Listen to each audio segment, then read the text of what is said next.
Olá, o tema da aula de hoje é preparação e liderança da equipe de vendas. Abordaremos aqui como as pessoas devem ser trabalhadas para o alcance dos objetivos definidos pela organização. E nesse caso, de nada adianta eu efetuar o planejamento, definir objetivos, metas, estratégias e organizar a estrutura para que esses objetivos sejam alcançados se as pessoas não forem trabalhadas para isso, se elas não forem lideradas para isso. Em outras palavras, esse planejamento acontece, é implementado com as pessoas. E é importante ressaltar que essas estratégias e essas ações acontecem no mercado junto com os clientes. Então aqui abordaremos a gestão de pessoas na área comercial, que vai desde o recrutamento e seleção, o plano de carreira, assim como todas as ações para a motivação, para a liderança e para treinamento da força de venda. Abordaremos agora o recrutamento e a seleção, que é o momento que a empresa está junto ao mercado selecionando os potenciais profissionais para atuar junto aos seus clientes. Para tanto, vejamos então agora uma definição de recrutamento. O recrutamento consiste em utilizar um conjunto de técnicas e procedimentos de investigação sobre as diferentes fontes capazes de fornecer à empresa um número adequado de pessoas necessárias ao alcance de seus objetivos. O que vemos simplesmente com essa definição é que no recrutamento acontece a pesquisa de possíveis candidatos para atuar em uma organização. É a partir dessa atividade que a empresa identificará quais são as possíveis pessoas que poderão ser selecionadas ou não para atuar junto à área comercial. Dentro do recrutamento, é importante ressaltar que, primeiramente, nós temos o que chamamos de fontes internas de informação. São fontes, são informações que se busca do que a empresa já possui. Nesse caso, a empresa geralmente faz um trabalho de política de recrutamento interno. Como fonte interna, então, ela busca identificar possíveis candidatos que já trabalham numa organização. E é importante ressaltar que esse tipo de política serve também como um fator motivacional daqueles que estão em uma empresa, que tem condições de atuar na área comercial, mas não atuam ainda, mas que tem trabalho que poderá ser feito a partir das suas competências. Nós também temos o que chamamos de fontes externas de informação. Neste caso, o recrutamento depende de informações de fontes que a empresa não possui, de fontes que ela vai ter que buscar junto a outras organizações. Deve-se enfatizar que as fontes externas acontecem quando a empresa não possui candidatos aptos a assumir um cargo que já são funcionários dessa empresa. Há então uma busca, por exemplo, com agências de emprego. No caso da atividade de recrutamento, primeiramente se faz essa busca de pessoas com diversas fontes, e não apenas agências de empregos, mas também associações de classe e também classificados em jornal. Depois se parte para uma triagem, que é uma pré-análise dos candidatos que estão no recrutamento. Depois disso, se parte então para o que chamamos processo de seleção, onde os candidatos que passaram pela triagem, pela primeira análise, participam então desse processo de escolha que definirá ou não qual candidato é o melhor apto para a empresa. Comento que não se definirá porque muitas vezes a empresa não consegue identificar e nem escolher o candidato que é apto de acordo com as responsabilidades definidas por ela. Considere o seguinte exemplo de uma empresa que trabalha com brinquedos. Essa empresa estava precisando de um supervisor de vendas e efetuou então um recrutamento externo onde surgiram interessados 5 pessoas. Nesse caso, a empresa estava procurando alguém que tivesse capacidade de comunicação, capacidade de lidar com clientes, assim como um conhecimento profundo a respeito do produto. Esse profissional também deveria saber lidar com equipes grandes, que seriam os seus vendedores. A empresa em questão, então, efetuando o processo de recrutamento, na seleção, identificou que não se conseguiu nenhuma pessoa para atuar naquele trabalho. Não tinha nenhuma pessoa com perfil ideal, apesar de todos já apresentarem pelo menos um ano de trabalho dentro da empresa. Na realidade, a empresa, na seleção com entrevistas e testes, percebeu que a busca de pessoas internamente não daria conta do que ela precisaria no mercado. E não valeria a pena gastar esforço e tempo, naquele caso, para treinar aquela pessoa para se tornar um supervisor. A empresa, então, resolveu partir para um recrutamento externo, procurando uma agência de emprego e pedindo para ela possíveis candidatos que seriam depois trabalhados em entrevistas para que acontecesse, por fim, a seleção. O que podemos perceber nesse exemplo é que nem sempre um recrutamento interno é adequado para uma empresa, porque muitas vezes o perfil do profissional que ela busca não se encontra internamente, mas apenas externamente. Desta forma, as empresas, mesmo que um plano de recrutamento interno pode ser um fator motivacional e está utilizando pessoas que já trabalham na empresa, que já estão acostumadas à forma de se lidar da empresa, à sua cultura, ao seu jeito de trabalhar, de vez em quando, em determinados momentos, deve-se buscar também pessoas de fora da organização. Porque também, de outra forma, vendo esse mesmo elemento, esse mesmo aspecto, são pessoas que trazem novos ares e novas experiências para a empresa. É importante ressaltar, então, que, dependendo do caso, um plano de recrutamento interno pode não funcionar, uma vez que as pessoas que estão internamente na empresa não passam pela seleção que define quem poderá ou não ser escolhido para o cargo. Abordemos agora outro aspecto fundamental na gestão de pessoas da área comercial, que é o plano de carreira. Que é um plano que define até onde uma pessoa dentro de uma empresa poderá chegar, ou seja, que outros cargos ela poderá estar utilizando, estar trabalhando de acordo com as suas competências. Nós temos que alguns critérios são necessários para o plano de carreira. Primeiramente, é importante considerar o tempo de serviço da pessoa.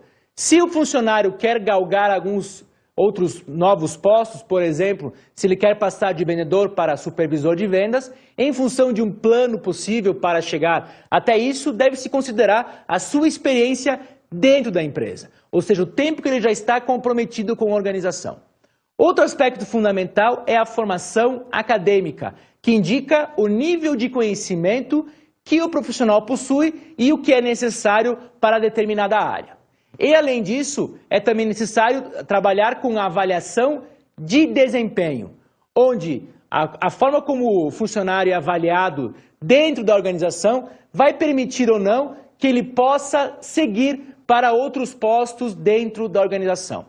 É importante ressaltar que no plano de carreira, a empresa está pensando em prolongar o tempo do funcionário dentro da organização, para que se possa aproveitar de forma mais adequada possível as suas competências e a sua qualificação. E ele também se sentir motivado para continuar dentro da empresa, uma vez que ele percebe que há regras que indicam que ele pode crescer dentro dessa organização. Tomemos como exemplo um plano de carreira que permite passar de vendedor em um nível 1 para vendedor em um nível 2. No entanto, para ser vendedor em nível 2, são necessárias alguma experiência específica, uma formação acadêmica específica, assim como uma avaliação específica. Nesse caso, para o nível 2, eu tenho que ter formação superior, 4 anos de experiência na função e 3 anos de função na empresa. Além disso, esse candidato deve apresentar uma avaliação de desempenho que é considerada boa. É importante ressaltar que essa avaliação é feita pelo supervisor de vendas desse vendedor. A partir desses critérios, a empresa poderá identificar se há alguém capacitado para passar para nível 2, que é um cargo que, apesar de ser vendedor, lida com clientes com complexidade maior, clientes mais exigentes e, portanto, que apresenta um salário maior. As empresas trabalham geralmente com 2 tipos de planos de carreira. O plano de carreira vertical e o plano de carreira horizontal. O plano de carreira vertical, como indica o nome, é uma mudança de cargo para níveis superiores. Por exemplo, alguém que passa de vendedor para supervisor de vendas, dando ênfase aos aspectos definidos no plano de carreira para ser supervisor de vendas, quando a empresa precisa de alguém com essa característica. O plano de carreira horizontal, por sua vez, lida com pessoas que podem permanecer com o mesmo cargo, a mesma natureza, mas mudando algumas responsabilidades. Nesse caso, a pessoa terá o seu salário aumentado, não por seguir para um cargo superior em termos hierárquicos, mas permanecer com um cargo que, a princípio, tem a mesma característica, mas com algumas peculiaridades, com algumas diferenças. Pensemos, por exemplo, para alguém que passa de analista comercial 1 para 2 e depois para analista comercial 3. Também podemos pensar em um vendedor que atua em uma área e que poderá ter um aumento de salário por atuar em uma outra área com clientes mais exigentes e com uma atividade comercial mais complexa, com mais detalhes, com mais visitas a serem feitas e com um trabalho de negociação mais forte. É importante ressaltar em relação ao plano de carreira vertical e horizontal que a empresa deve avaliar muito bem se vale a pena em alguns momentos fazer com que determinada pessoa mude de cargo. Nesse caso, uma empresa que lida com um excelente vendedor pode receber no futuro um péssimo supervisor, porque mesmo que esse vendedor consiga atingir os elementos básicos para se tornar um supervisor, ele talvez não tenha o perfil necessário e as características necessárias para se tornar alguém que lide com pessoas, que é diferente de um vendedor. São responsabilidades diferentes. Por exemplo, tomemos um caso de um vendedor que trabalha com máquinas agrícolas em Santa Catarina. Esse vendedor sempre foi considerado muito competente em sua área e também já tinha alguns critérios para se tornar supervisor daquela área. Como a empresa estava procurando alguém internamente e ele já possuía os elementos básicos para ser supervisor, que era ter grau de formação superior e também experiência na área comercial de 6 anos, ele foi escolhido para atuar como supervisor. No entanto, na atuação como supervisor, percebeu-se que o vendedor muito bom anteriormente não se deu muito bem como alguém que lide e que tenha que gerenciar pessoas. Os próprios vendedores não sentiam naquele antigo vendedor alguém com liderança, alguém que pudesse movê-los para que as atividades fossem feitas. Em função disso, ele começou a ser avaliado de forma regular ou insuficiente pelos seus superiores, no caso, o seu gerente de vendas, e chegou em determinado momento que a empresa pensou em demiti-lo. No entanto, percebendo a competência dele como vendedor, a empresa resolveu continuar investindo nesse profissional e solicitou que ele atuasse como vendedor no Rio Grande do Sul. Nesse caso, nós vemos que houve um plano de carreira horizontal. Anteriormente foi um plano de carreira vertical, onde ele passou de vendedor para supervisor, e agora ele passou de vendedor para Santa Catarina e de vendedor para o Rio Grande do Sul. O caso de ser para o Rio Grande do Sul fez com que ele aumentasse o seu salário, uma vez que ele atuaria muito mais, com muito mais clientes e também teria uma atividade mais intensa do que em Santa Catarina. Outro aspecto de fundamental importância quando se fala em gestão de pessoas na área comercial é o desenvolvimento e treinamentos da força de vendas. É nesse momento que se define que competências são necessárias para os profissionais e como a empresa pode capacitá-los melhor para atingir aos seus objetivos. Desta forma, o profissional é treinado e capacitado. Não apenas recebe cursos, faz cursos e recebe um treinamento, mas ele também é capacitado em termos de conhecimentos, habilidades e atitudes. Em outras palavras, ele recebe a competência para atuar em determinada área, sendo treinado e também sendo desenvolvido, que é uma ação de longo prazo para que ele consiga novas competências, novos conhecimentos, novas habilidades e novas atitudes. Um processo de treinamento passa por algumas etapas dentro da organização. A primeira etapa é o levantamento de necessidades de treinamento. Em outras palavras, se verifica o que é necessário dentro de uma empresa em termos de treinamentos. Que conhecimentos, que habilidades e que atitudes são necessárias e não estão bem desenvolvidas ainda dentro da equipe. Esse levantamento pode acontecer junto com as pessoas, com os profissionais, com os supervisores, com os gerentes, assim como uma pesquisa em mercado para verificar quais são os conhecimentos e as habilidades e atitudes necessárias. A segunda etapa é quando se definem os objetivos e o conteúdo do treinamento com base nas necessidades identificadas anteriormente. Nos objetivos e conteúdo, se define especificamente o que se quer ter de aprendizado em cima de determinado curso. É nesse caso, então, que a empresa define como é que ela quer, em termos de conteúdos, de conhecimentos, o que ela quer para o profissional e o que é necessário na atuação junto ao mercado. É com esse objetivo, então, que se define o aprendizado necessário para o profissional. Depois de se definir os objetivos relacionados ao treinamento, se define qual será o método de treinamento a ser utilizado. Em outras palavras, com base no aprendizado que se quer alcançar, se define a forma de alcançar esse aprendizado.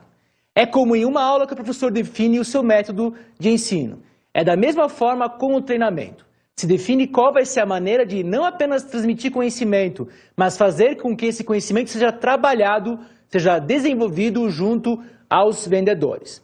Podemos ter como exemplo de treinamentos não apenas aulas expositivas, mas dinâmicas de grupo, assim como simulações na vida real em relação à área comercial. Depois disso, nós temos a etapa 4, que são os resultados do treinamento. Avalia-se quais foram os resultados atingidos no treinamento com base nos objetivos traçados. É nesse momento que se avalia especificamente a aprendizagem dos que tiveram o treinamento, dos profissionais que foram, nesse momento, alunos procurando ampliar os seus conhecimentos, assim como as suas habilidades e as suas atitudes. Apresento a vocês agora um exemplo relacionado a essas 4 etapas. Trata-se de uma empresa que trabalha com móveis planejados e cuja equipe de supervisores apresentava um conhecimento muito bom no produto, mas pecava em conhecimento de dinâmicas de vendas e de técnicas de vendas.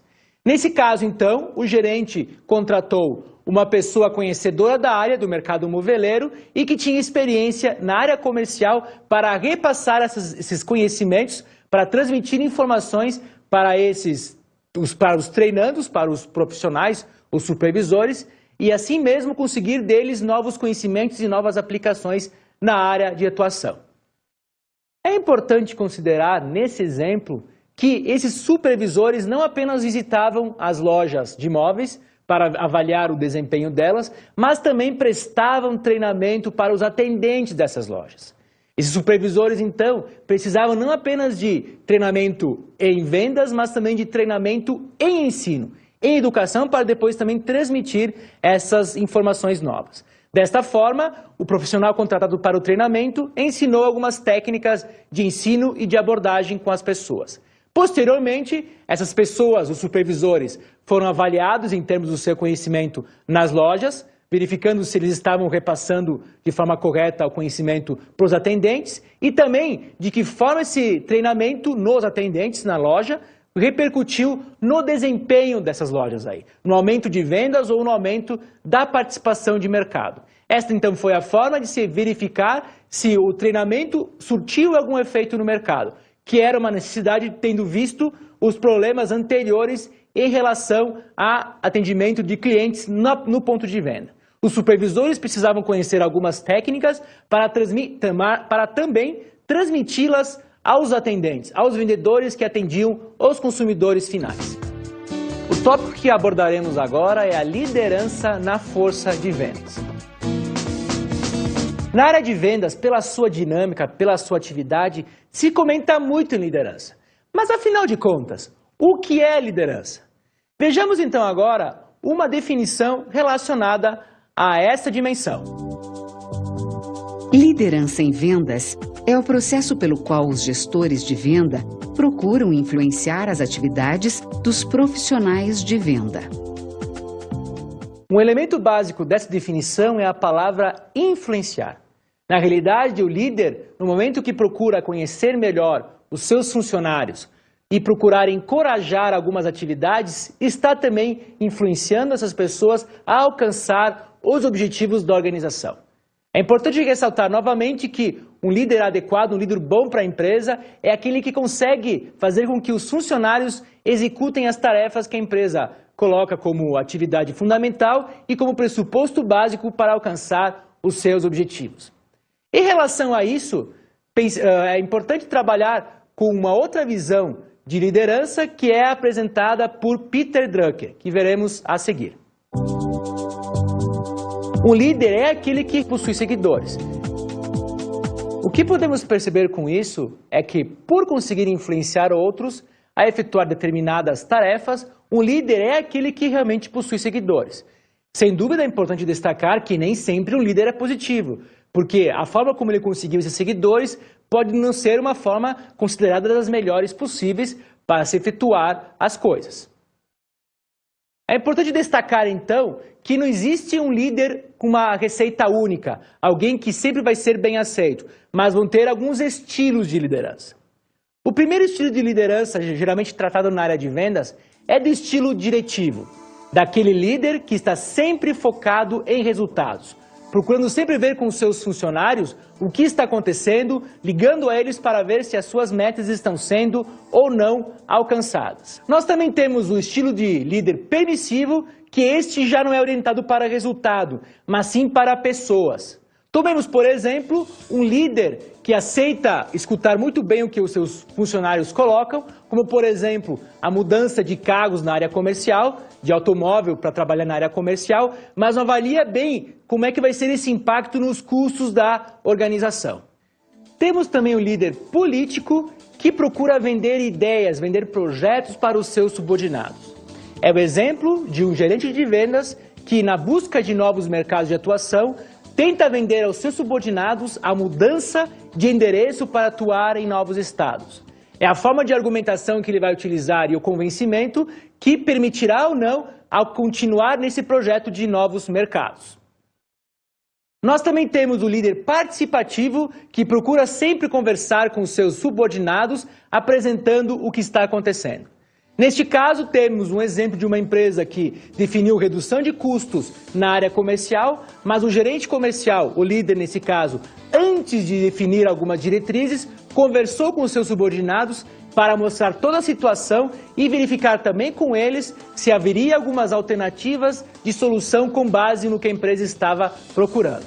Nós também temos, por outro lado, o líder avaliativo, que é aquele que procura indicar para os seus subordinados que verifiquem sempre o melhor curso de ação, a melhor alternativa para a tomada de decisão. Nesse caso, uma abertura que o profissional de vendas, o líder, tenha junto aos seus subordinados, facilitará esse trabalho de avaliação de percurso com base no que a empresa definiu de objetivos e de políticas. Dentro da liderança, é importante também destacar a relação com a autoridade. Nem sempre alguém que tenha autoridade, que tenha um cargo definido, tem liderança, porque a liderança acontece a partir da aceitação dos subordinados daquele como líder, reforçando novamente, daquele que possui seguidores. Vejamos agora uma cena da série The Office, que trata do episódio O Cruzeiro, da segunda temporada. Leader. Ship. The word ship is hidden inside the word leadership as its derivation. So, if this office is in fact a ship, as its leader, I am the captain. But we're all in the same boat. Teamwork. Last year, Michael's team was bowl over the competition. So guess where we went? Now, on this ship that is the office, what is the sales department? Anyone? How about the sales department is the sales? Yes, Daryl, the sales department makes sales. Good. Let me just explain. I see the sales department as the furnace. A furnace? Yeesh, how old is this ship? How about the anchor? What does the furnace do? All right, let's not get hung up on the furnace. It's the sales. I see the sales department are down there. They're in the engine room and they are shoveling coal into the furnace, right? I mean, who saw the movie Titanic? They were very important in the movie Titanic. Who saw it? Show of hands. I'm not really sure what movie you're talking about. You sure you got the title right? Titanic? I think you're thinking of The Hunt for Red October. No, I'm Leo DiCaprio. Come on. Michael stands in the front of the boat and says that he's king of the world within the first hour, or I give you my next paycheck. Michael, everyone in the engine room drowned. No. Thank you, spoiler alert. You saw the movie, those of you who did. They're happy down there in the furnace room. And they're dirty and grimy and sweaty. And they're singing their ethnic songs. And actually, that might be Warehouse. What? No, I didn't. Okay. Well, okay, in a nutshell, what I'm saying is leadership. We'll talk more about that on the boat ship. Aye, aye, Captain. Podemos bem perceber com esse exemplo a relação entre autoridade e liderança. Nem sempre quem tem autoridade, quem tem um cargo definido, é legitimado, é aceito como líder. Nesse caso, apesar do gerente do exemplo da cena se considerar um líder, se considerar alguém que contribua com os seus subordinados, percebe-se pela reação dos subordinados, dos funcionários, que ele não é tratado assim. E, além disso, não é nem levado muito a sério pelas suas expressões, pelas formas como eles reagiam às palavras e às ações desse gerente. Nesse ponto, então, é importante novamente alertar que, apesar de muitos gerentes supervisores, na realidade, se considerarem líderes natos, na realidade eles não são, nem chegam a ser líderes, mas apenas autoridades. Alguém que possua um cargo definido pela empresa, mas que não apresente seguidores, não apresente pessoas que estão interessadas em seguir o que esse gerente tem a dizer. Nesse caso, seria o líder e não apenas uma autoridade. Abordemos agora a motivação na força de venda, que é um dos aspectos fundamentais para a área comercial, uma vez que os profissionais dessa área são movidos principalmente por resultados. Devem alcançar os objetivos e as metas que a organização coloca a eles. É importante ressaltar que motivação vem do latim movere, que significa mover. É um motivo para a ação, se eu pensar em motivação. Podemos perceber que a motivação ocorre a partir de objetivos que são definidos. São os objetivos ou então necessidades por parte do indivíduo que levam ao motivo para alguma ação. É importante destacar que a motivação é de ordem interna, ou seja, ninguém motiva ninguém, é a pessoa que se motiva a partir de estímulos, a partir de incentivos que são dados por alguém. Nesse caso, quando a organização paga um bom salário ou oferece uma premiação, ela está criando meios para que a pessoa se motive, uma vez que essa motivação é interna. Dentro disso, nós temos algumas formas de motivação, algumas formas de incentivos, de premiação, de estímulos que geram um motivo para uma ação. Nós temos, por exemplo, os incentivos financeiros, como remuneração, salários e outros benefícios, que vão fazer com que os objetivos sejam alcançados em função de uma movimentação da pessoa.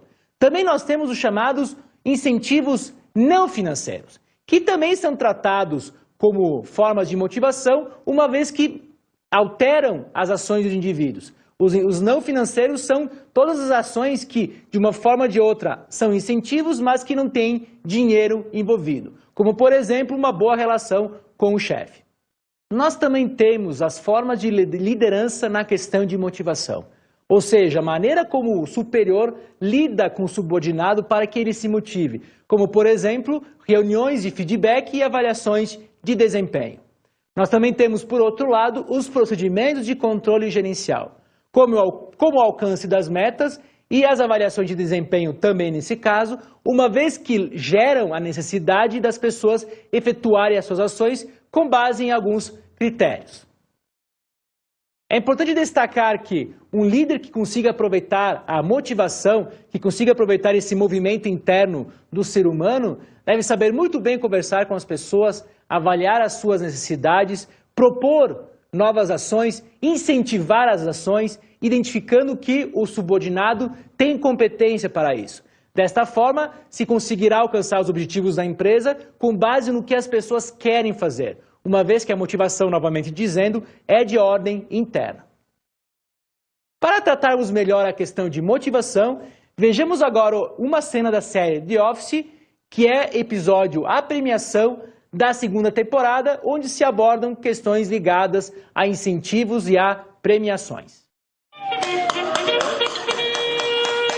Welcome to the 8th Annual Dundies Awards. Before we get started, a few announcements. Keep your acceptance speeches short. I have wrap-it-up music, and I'm not afraid to use it. Devin. Dave, drop a load on him. The Dundies! How can I explain it? Awards you all created. I'm happy that you all made it. You never have to work so hard and feel no one notices. You're just a name and number, and no one even says hello. How many brothers out there know just what I'm getting at? The Dundies are kind of like a kid's birthday party, and you go, and there's really nothing for you to do there, but the kid's having a really good time, so you're kind of there. That's kind of what it's like. You know without Dundies? You know without Dundee? The waitress tripped on the cord. All right, joke landed. So we are here. Thank you all for coming to the 2005 Dundee Awards. I am your host, Michael Scott, and I just want to tell you, please, please do not drink and drive, because you may hit a bump and spill the drink. I'll just put these on the group tab. Nope, actually, this year, no group tab. We're going to be doing separate checks. Everybody? You said we could bring our families. I did, and why didn't you, Stanley? I did. My wife's name is Terry. Well, I'm looking forward to meeting Terry. It's this person whose hand I'm holding, Michael. Shut it. Good. Essa cena, vista da mesma série que trabalhamos anteriormente, demonstra mais uma vez o gerente dessa unidade de venda de papel que acha que está agradando os funcionários, mas na verdade dá razão para que esses funcionários se desmotivem. É importante considerar a premiação que ele traz, achando que ele está sendo agradando, está sendo gentil, mas que os funcionários consideram prêmios descabidos. E, por outro lado, também se percebe que ele nem bem conhece os seus funcionários, porque nem soube identificar que havia a esposa de um deles naquela premiação. Com essa aula, então, percebemos a importância e a necessidade de se cuidar as questões de liderança, de motivação e de gestão de pessoas na área comercial. Afinal de contas, lidamos com pessoas que vão trabalhar com outras pessoas. Profissionais de venda que vão ter que lidar com pessoas que estão fora da empresa. Por isso tudo, que são profissionais ligados à busca de resultados, a atingir as metas, que devem ser bem trabalhados para que isso aconteça realmente na organização. Que o planejamento e a organização não fiquem apenas no papel e na estrutura, mas que realmente aconteçam no dia a dia desses profissionais que são tão importantes para a área comercial e também para a empresa como um todo.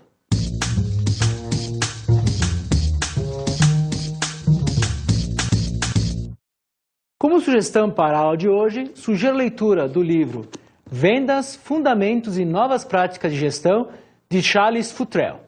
Nesse livro, o autor aborda, dentre outras coisas, os processos de motivação, liderança e gestão de pessoas na área comercial. Sugiro então para vocês os capítulos que constam da parte 4 desse livro. Bons estudos!